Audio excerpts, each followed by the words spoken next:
O mga kababayan, malamang sa malamang nakikita nyo yung mga post sa social media na sinasabing stage 4!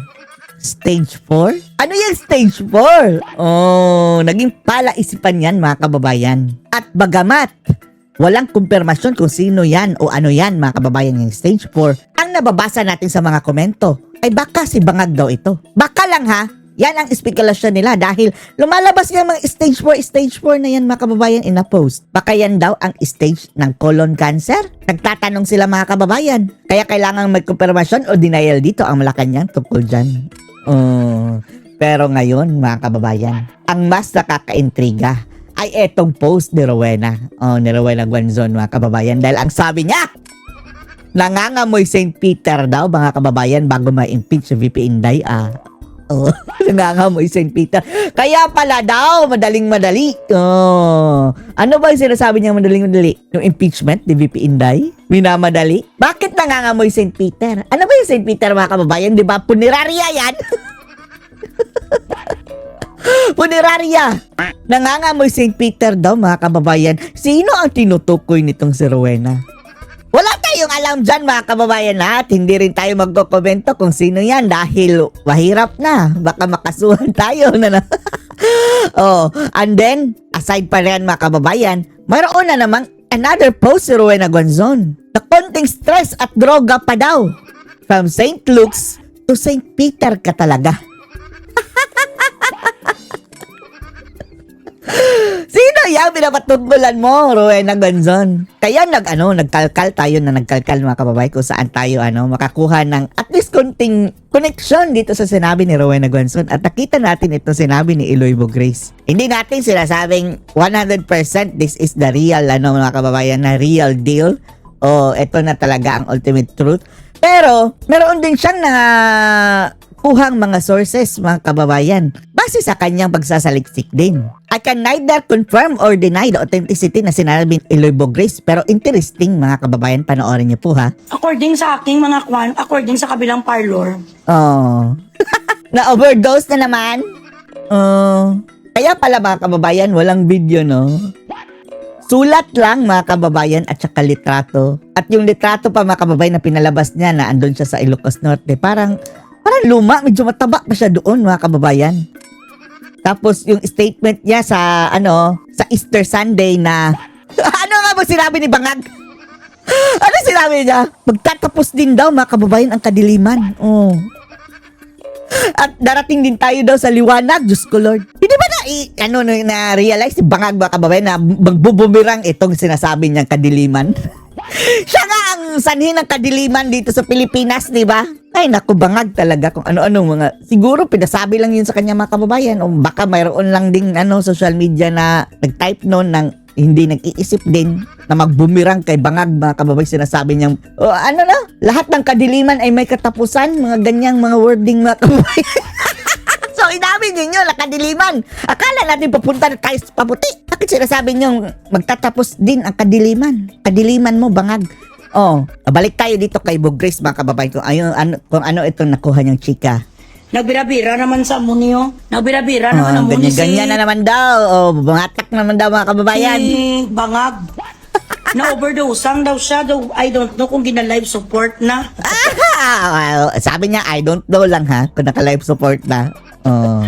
Tama yan ang sinasabi ni Attorney Guanzon, nangangamoy na St. Peter. Nangangamoy St. Peter. Stage 4 na yung colon cancer si BBM. I can neither confirm or deny. Bahala na kayo mga kababayan na magsaliksik kung anong authenticity nito. Pero ang purpose natin dito mga kababayan is para sumagot ang Malacanang na kumpirmahin kung mayroon ba talagang stage 4 colon cancer. Dahil karapatan nating malaman mga kababayan Now, kaya pa ba niya maging leader? Kagaya lang yan sa isang driver mga kababayan na kaya mo pa bang mag-drive? Wellness check up tayo para hindi tayo madisgrasya. Si Eloy Grace stage 4 daw sabi niya. Bakit ba't hindi naman yung tinatago? Everybody knows that. Hindi naman daw tinatago. Ocler Castro, confirm or deny? Sino ba nagsabi sa inyo na secret ng kanyang na secret ng kanyang cancer? Sa John Hopkins pumunta siya sa Amerika. Di ba nagpunta siya lately doon? Paano pala siya doon? Anong ginawa ni Nag-V? na kunyari mag-United Nations Europe. Patulo na sipon. Nag-ano to saya, nagpakimo to sa kanya pa stem cell. Sa stem John Hopkins. cell. John Hopkins Hospital. Uy, taga John Hopkins na mga... bawal yan mga kababayan kung may nagtatrabaho doon. Hindi rin malalaman. Dahil siguro specialized clinic lang yun Tapos pwede niya i-request na walang Pilipino na na mag-attend sa kanya. At bawal din na i-leak yan mga kababayan dahil kung malalaman na isang, example, doktor ka or nurse, i-leak mo yan, magtatanggal ka mga kababayan at makakasuhan ka sa Amerika. Ng mga nurses doon na Pilipina. Pero ang totoo, stage 4 na nasa baka nga bukas makalawa, patay na yan si BBM. Bukas makalawa, patay na. Yung malalangangamoy si Peter, yan ba ang collection yan? Sa mga post na yan? Kaya ang ma-president na talaga si Inday Sara. Para naman hindi tayo ma-shoot to kill. Kaya pala sinabi ni Ganzon na kaya pala madaling-madali. Sabi niya, kaya pala madaling-madali. Madaling-madali ang pagpapa-impeach. Stage 4 na nasa, bakit hindi pa kayo umaamin? Uy, Alpot, Claire Bigaon, Claire Castro. Ay, Alpot. Ano na Alpot? Naririnig din natin yan kay Maharlika. Parang parang hitad. Mga ganyan. At ang lahat ng mga sa Malacanang dyan, ilabas ang totoo nga medical records ang gago nyo nga adik. Isang gago na adik. Yung mga presidente. Ako pa adik pa. Ay nako talaga. Samantala, dito tayo mga kababayan. May isa pang body dyan, ma'am. Dito tayo balik tayo sa kabalastugan itong mga ngagbang iyan mga kababayan. Umanda talaga itong mga bangag na to mga kababayan dahil pag wala na sila sa pwesto, etong mga aside sa AMLA mga kababayan at iba't iba pang mga ahensyang atasan para humabol dyan sa mga money laundering, mayroon pa isang ahensya na pwedeng gamitin mga kababayan para i-corner itong singagba. Ano ito ka, Eric? Rain, na iniiwasan din ng AMLAC na mabangga niya, DG, no? Excuse me pa pala mga kababayan Ang sabi pala ni Eric, mukhang papalitan daw ni Bangag mga kababayan ang mga opisyalis dyan sa AMLA at papalitan ng mga taong hawak nila. Diyos ko Lord. So paano pa yan mag-iimbestiga ng patas kung nag-a-appoint sila lang din? Please help me on this. Ito ay hindi under FATF. Although may parallel effort, pero ito ma'am ay mas ma-rigid. Nakatrabaho ito natin, DG, dati ng tinatrabaho Ano natin ahensya ang niyan? US Ka Eric. based financing terrorism ng CPP, NPA, NDF, ma'am. At ito ang mas kinatatakutan nila Romualdez at Marcos na matingnan sila maliban sa FATF or Financial Action Task Force. Financial Action Task Force. Aside pa dyan, ano yung Ito sinasabi yung mo? US Treasury Department, OFAC. US Treasury Department. Pero, kapit ba tayo dyan? Siguro kung mga kababayan, mayroong deposit ang mga bangag doon sa US, covered yan, pwede natin yang i-trigger. Pero, what if hindi sa US nila nilagay mga kababayan? Sa ibang bansa, itulaga. Di ba ang sabi sa di ba napunta daw ng Dubai yung theory ni Harry Roque mga kababayan na ang Dubai hindi daw nagmamind kung ang pera na i-deposit mo doon is galing sa masama o hindi. As long as pumapasok dito ang pera, okay lang sa kanila. Then investment yan. Of foreign assets control. Kasi ito ma'am ay directly with FBI and other top intelligence operatives ng US nakalubog sa OFAC. Pwede ba natin i-trigger yan kay Eric? Yung Office of Foreign Assets Control, DG, di ba? Mas direkta itong pwedeng magmando sa mga local counterparts nila like AMLAC na higpitan ang monitoring, lalo na kung US interest na nakasalalay. And kaninang hapon siguro magagawa lang natin yan after na after na bumaba si Bangag. Ngayon mahirap mga kababayan dahil dadaan pa sa AMLA. DG, Ma'am Lorraine, nagpalabas ng notice ang US Treasury Department na napapahala sila sa corruption issue pertaining to trade and economic relations ng Amerika sa Pilipinas. DG. Yeah. That's another agency. Although it's a US-based agency. And of course, alam natin na they can initiate their own actions. Yeah. They can freeze assets nasa US lang, na nasa US, as they have done before in other cases. So, kaya siguro, kahit napansin ninyo, mga reports ngayon ng mga ating narinig, na ating mga kongresista na kasama na-implicate doon sa flood control are Mhm. investing in Europe, not in Yes, that's true. not in the US. Not in the US. Philippines, no? Because I think they also know na meron ganon. But indeed, kasi isa yan sa mga maaring mag-initiate ng action against the money laundering operations that are being done here. Mhm. Na massive. Because now it's Massive. really massive. How do you clean Massive. billions? Almost ₱1 trillion that was stolen. How are they doing it? Kasi How yung are they- kasi yung report na yung Maleta gang. Maleta gang. I like That's just the Maleta. Oo. Maleta pa lang yan, mga kababayan, ha? Marami pang form of corruption, mga kababayan. Sa totoo lang. Hindi pa kasi napapag-usapan. I think if I remember, Attorney Guanzo mentioned it from time to time, na meron din corruption directly sa bawat Yan, isa pa. Yan ang sinasabi nating, mga kababayan, na yung maleta. Tip of the iceberg pa lang yan. Isa pa yan. Iba yung galing sa Kongreso. Iba pa yung kota ng mga na dinidiman sa national from different agencies na may pera na iba kasi yung galing sa Congress na controlled Iba rin yung nirelease talaga sa ahensya tapos balik tapos meron namang binababa talaga sa baba ninanakaw pa rin. Alam naman natin Ninanakaw yan, pa rin. Binanggit na yan from Congress to the senators, to the governors, to the mayors, to the barangay captains. Mhm. They all get a share in major, hindi naman yung dumadaan sa maleta. Doon na yun sa baba. Kakanakawan.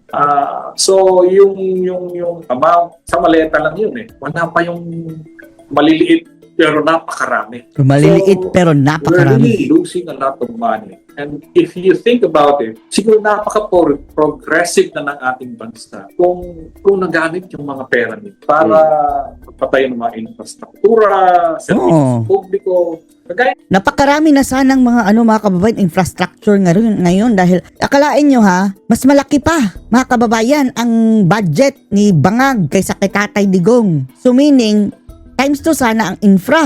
Wala, puro ayuda. Ayun, nakaw pala lahat, mga ang kababayan. ginawa ni PRRD na talagang binuhos sa build.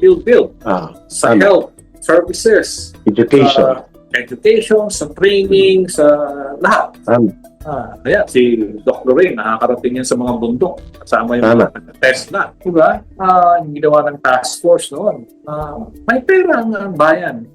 Palagi sinasabi nga ni PRRD, may pera tayo. Pera. So, kailangan lang gamitin sa tama. Gamitin Hindi ginamit sa tama, para makinabang ang ating hinakaw. pamamayan. I Hinakaw. agree. Tama. DG, may tanong kami, magdadadag ako ng tanong sa iyo. So, ang punto mo, kailangan i-control hindi lamang ng oligarko na malapit sa gobyerno ni Marcos at Romualdez, ang AMLAC, kundi pati mismo si Marcos at sila Romualdez bilang may control sa gobyerno ngayon sapagkat kailangan nilang malinis hindi lamang ang ating mga kalagayan at katayuan sa foreign task force na FATF, kundi ang criminal trail na pwedeng pagmulan Criminal trail. ng investigasyon at prosecution at pagpaparusa sakaling magkaroon ng bagong gobyerno sa Pilipinas. Tama bang kuha ko sa iyo, DJ? Dalawang Yeah. dito kung bakit Ganun na nga. ang AMLAC ang kanilang ginagamit. Gano'n na, di ba?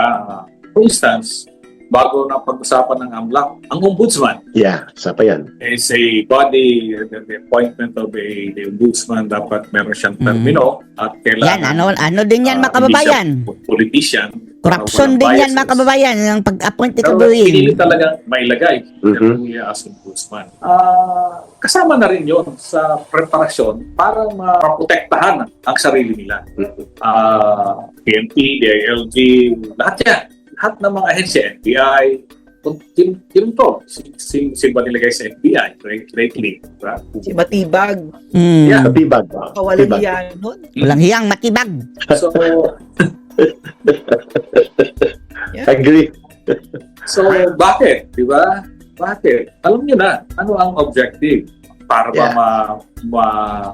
solve ang mga krimen o Hindi. to protect their interest. It's always Ayun, maganda. their interest. Magandang So- punto yan, DG. So, in the end, tama pala ang CPP, NPA, NDF na talagang dapat ang talagang kalaban ng gobyerno. Kaso, sila kakampi sila ngayon ni Marcos. Yan, Diba? nakinabang. So that's the Ay, nako, yung NPA, mga kababayan. Humanda rin yan pag presidente na si Sara. Once and for all, tapusin na yan, mga kababayang NPA yan. that's the conundrum now na parang Conundrum? ano to, 'di ba? What happened to government? Government is a scammer. Government is the number one perpetrator of crimes against the Filipino people, headed by the agree. mastermind Bongbong Marcos, mastermind Bongbong of the Bangag. crime syndicate. We used to say, di ba, the biggest crime syndicate in the country is the CPP. It's no Yes. longer that. It's now government. But the Yes. CPP is inside government. Yes. CPP is It does it become bigger. Yeah. Tama. Tama yung sinabi mo, Dr. Lorraine. Di ba noon, sabi ng CPP, sabi nila, bureaucraticong kapitalismo. Kaya, Yeah. tama, pinakalaban nila.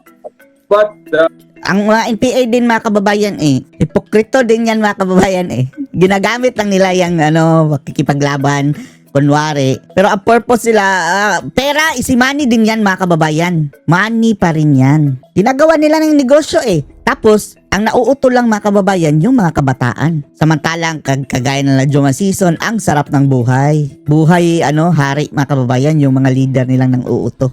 the means that they have chosen to fight and Yeah. this system is through violence and with a new ideology which is communism. Hmm. But remember that history has shown, kita ang history ng Pilipinas, na kaya natin itong baguhin. Yeah. In 1986, when the people were fed up at desisyon na kailangan kumilos ang mga mamamayan at nagkaisa, Pwede. na-overthrow natin ang isang diktadurang Diktadurang Marcos. natatay. Tapos mga kababayan, ang ang bida-bida sana sa people power. Nakibangag, I love Marcos na. Bawal na sumigaw ng Marcos resign. Bawal na daw sumigaw ng Marcos resign. ng ating presidente Nakabalik ngayon, pa. Ni BBM.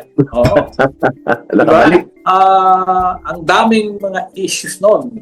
Ganun din, no? Control niya lahat. Pero, nagkaisa ang mga mamamayan Mhm. at nakapag-accomplish tayo ng pagbabago. Kaya nating gawin, hindi kailangan nating gayahin ang CPP, NPA na iba naman ang motibo. Agree, Kaya agree. nila sinasabi yon. Agree. Meron tayong mga mamamayan na kung magkaisa at kumilos, ay kaya nating baguhin ang ating bayan at mapaunlarin. At ginawa uli natin ito noong 2001. 2001.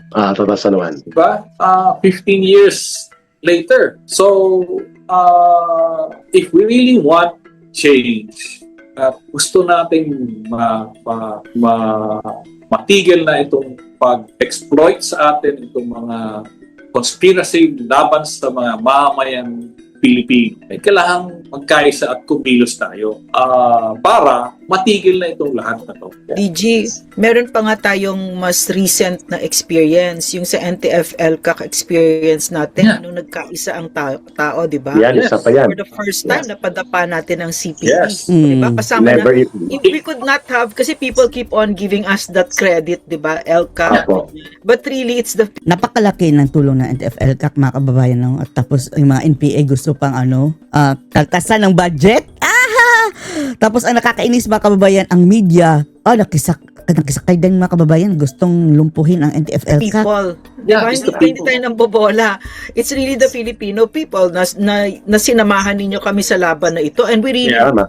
that was such a wonderful experience. Wonderful CG, Eric, tonight. Yung naramdaman Tama. natin yung suporta ng tao na At saka we were winning the war. yeah, Yes. Overwhelming. DG Eric, to this day kasi my measure kasi, the way I measure it, no, is going to their website, to their Facebook pages, for instance. Oo. Before, when we started, may sasabihin lang ako kasi nag-eksperimento ako, may sabihin lang akong kontra sa kanila, talagang dinadagsa ako. But now, Tutugin ka. no more. Now, they're gone. And people Ngayon, wala. on their own, the Filipino people, I'm just sitting there and just monitoring. Whereas before, talagang lumaban-laban talaga tayo na red tagging, wala tayong pakialam, di ba? Pero now, you just sit down, the Philippine, tama Oo. talaga, a mind that has been opened will never Kampi close. na natin ang Pilipino. Oh.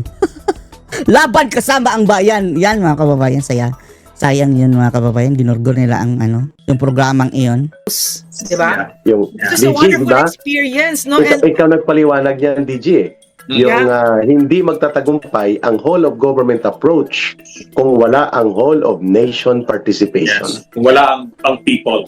Yeah, People do agree. not support us. That's why we have to explain. We have to use information to enlighten the people. In the Correct. same manner, itong bigwas ng Agila Bigwas ang agala. is one way of enlightening our people. Ipapaalam natin sa bayan anong nangyayari sa mga kababayan natin, anong nangyayari sa ating bayan, ang problema, para alam nila at sila ang pagdesisyon Yeah. kung ano Agree. ang kinabukasan ng ating bayan. Hindi Yes. lang tayo. Tama. Ma'am Lorraine, Pero go ahead po. kailangan malaman ng ating bayan at ng ating mga Yes. kababayan ang katotohanan. Agree. Gigi, can I go back to the AMLAC? I'm just going to quote what Gigi Arcilia wrote, okay, in her Sige article. ma'am, go ahead. If the AMLAC stops being independent and starts answering to casino interests instead of the law, the FATF will find out. They always do. And when they do, it's game over. By 2027, the next mutual evaluation will take place. If we fail, we're no longer gray listed, we're on the blacklist. That means international banks get nervous, remittances get flagged, correspondent banking relationships freeze, suddenly sending money from abroad becomes expensive and complicated, and then investors vanish, the economy takes a hit, and all those years of hard work wasted. The saddest part, we passed the tough laws to get there. The Anti-Terrorism Act, the AMLAC Charter Amendments, these weren't popular, but we swallowed them because they were AFATF requirements. Now, if institutions get compromised anyway, what a waste. DG, your reaction to that? Napakalubha ng magiging epekto nito, DG. Yeah. Totoo Dahil yun. ang buong bansa at ang ordinaryong mamamayan at mga milyong-milyong manggagawang Pilipino sa abroad ang mapektuhan nito, hindi naman ang mga magnanakaw na politiko na nakalusot na sa mga property investment nila papunta sa Europe. DG, please explain to our people on that. Yes, yun na nga, binanggit natin sa umpisa, no, na pag nalagay tayo sa blacklist, hindi lang gray list, blacklist, ay talagang mahihirapan na ang pag-remit ng ating mga kababayan na nagtatrabaho sa abroad. Tataas ang rate, mahihirapan sila bakit explain lahat yan, pati mga transaction natin internationally, mahihirapan tayo. Ngayon, right now, what is keeping the Philippine economy afloat is the remittance of our OFWs, ang That is Filipino true. workers abroad. That is true, Kasi DG. dollars yun. Mm. Yun ang what's keeping us afloat. Kasi ubos na ang pera natin eh. Mhm. Inubos na nila. So, imagine kung what is keeping us afloat, yung kumbaga salbabida natin, pag nalagay tayo sa blacklist ay bubutasan pa. Paano Yeah. lang tayo lulutang? Tama. So, meron pang gulo sa oil, ba? Tayong pera natin. Ang daming problema ng nangyayari sa buong mundo. Ngayon, mangyayari pa yan. Ano na lang mangyayari sa ating ordinaryong Pilipino? Mhm. Hindi, kausap ko yung mga ordinaryong Pilipino. Pag naglalaro kami ng golf, kausap namin yung mga caddy namin. Sabi nila, sir, hirap ng buhay. Kasi tumaas na naman yung bigas. Nabibili na namin yung pinakamurang bigas. Sabi, tag 10 pesos, tag 60 pesos ang bigas na pinakamura. Grabe. Sabi niya, magkano lang kinikita namin pag nagkakadi kami, kaya nga minsan nadagdagan namin ng tip para may kita silang extra. So, mahirap talaga, humihirap pa lalo. Tapos tumaas pa lahat ng gasolina, presyo, ang pamasahe, lahat. And now, we're going to 2027. So, pag nangyari yon, ibig sabihin, mas hihirap pa ang mangyayari. Tama. DG, Ma'am Lorraine, kasi po hindi mahihirapan dito ang mga sindikato at mga magnanakaw because they're going to move their money outside the Philippines. Doon po nila yan gagamitin sa mga real property and other investments na nahugasan na nila. Pero dahil matutunugan ito ng FATF, ng Financial Action Task Force, ang implikasyon ng paghihigpit, sabi mo nga DG, from gray list to elevated to blacklisted, ang tatamaan yung papasok na pera sa Pilipinas. Yun ang tatamaan. And ang tama niyan sa ekonomiya, at nakikita ko kanina DG, Ma'am Lorraine, we are surviving on 1.35 billion. Taon-taon, 1.3 trillion pesos ang remittances na nanggagaling sa abroad, mga kababayan. At kapag tinamaan ito ng blacklisting, dahil nga minamadali nila Marcos at Romualdez at ng sindikato nila na may palabas ang mga pera na ito, when the flag of blacklisting will now come upon us, ang tatamaan po ang pagpasok ng suportang pera mula sa mga manggagawang Pilipino, mula po sa ating mga kinikita abroad, tatamaan po ang Pilipinas. Not the criminal and the plunderers. Tama po ba, DG? Yeah, 100% correct. Yan po talaga ang mangyayari. That's the gravity that could happen if we are in the blacklisted by the FATF. And ano, Imantakin mo, and- Ma'am Lorraine, tatakas lang sila, no? Lulusot lang sila sa mata. Wala silang pakialam, siyempre. Oo, Dami nilang pera eh. grabe. But, And then- go ahead, DG, go ahead. of course, it will not be as easy as they would want it to be ngayon. Siyempre, naka red flag na rin kasi ang mga Pilipino. Diba? Malala nyo, may mga Pilipino na nagbabiyahe. Tinatanong kung, ordinaryong Pilipino nga lang yun eh. Nagbabiyahe, tinatanong na kung legitimate ano, ba pera nila. What Kasi will baka- happen? What will happen, DG, Eric, no, mga kababayan, is a new set of behaviors. It's going to be so much easier to steal from the Filipino people. It really encourages corruption, no? There are other ways of laundering, hindi lang casino. Others, Even art.